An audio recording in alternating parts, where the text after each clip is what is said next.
This video is a continuation of my lidded pot series that I've been doing for my Ceramics 2 kids who have been making lidded Raku pots.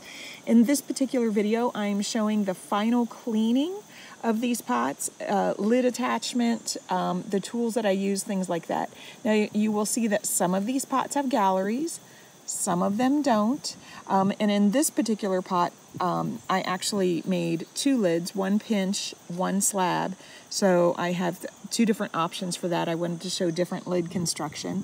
And you will see that none of them have surface design with the exception of this one. And the only reason I put surface design on this one is I wanted this to be a registration point. So when the lid comes off and it goes back on, it will go on in the same orientation.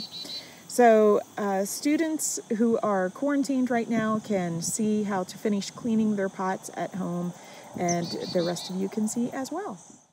All right, so I'm starting with the geometric pot by using the metal mud tool scraper, and I'm getting rid of all the shredder or Surform marks.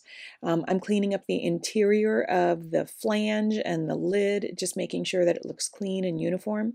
Now, once I've done the metal rib, or the metal scraper, then I go to the yellow rib and the red rib.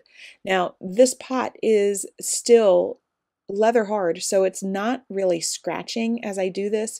If it were kind of dry and scratching, I could always use a little water on it. I did put a registration mark on there, so when I put the lid on and off, I can always get it back in the right same position. Now I'm also doing the metal rib first on this carved lidded pot, then yellow, then red rib, cleaning up the inside with a little wooden tool, cleaning up the gallery a little bit, cleaning up the lid with a couple of ribs as well, and then attaching a knob onto it. And notice that the knob is kind of reflective of the base, and it's also blended into the pot. I slip and score and blend. Next is the oval pot, again, metal scraper, then yellow rib, then red rib. Cleaning the inside, I clean the upper edge where the gallery is, make sure it's tidy. I'm also doing the lid a little bit more meticulously on the edges to smooth it, and attaching the handle. Now the handle is the same exact moisture as the lid because I had it stored together. Now the slab lid on the little legged pot, this one again, metal, then yellow, then red. I'm going to be cleaning it up with a little bit of water on the edges of the lid and a paintbrush. Now I'm going to be attaching the little knob, and that's like a little kind of a hedgehog kind of little guy. And then I'm really going to clean up the legs because they needed a lot of cleaning, removal of some more clay.